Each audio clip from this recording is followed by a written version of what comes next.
Oknum pedagang ane medagang di pantai Kute tapsi redeman meres wisatawani.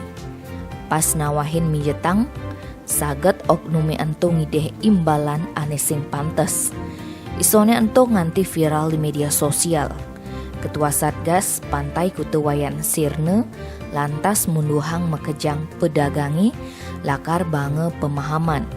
Ia nuturang pedagangi ngemaksa wisatawan ulian bes keliwat sepi, liu pedagangi ane nawahin jasa mepijet.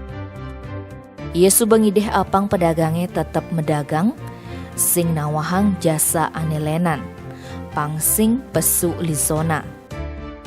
Bendesa adat Kute Wayan Wasiste lakar ngemang sanksi yen ade oknum pedagangi cara keketo.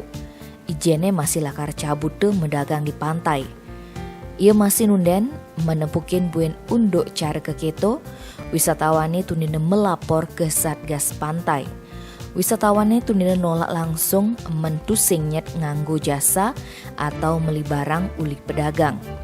Wasiste masih ngarepang apang wisatawannya nganggo jasa atau meli barang pedagangi. Tujuannya apang payu masih ekonomine meputer, sawireh mekelo mati suri ulian pandemi.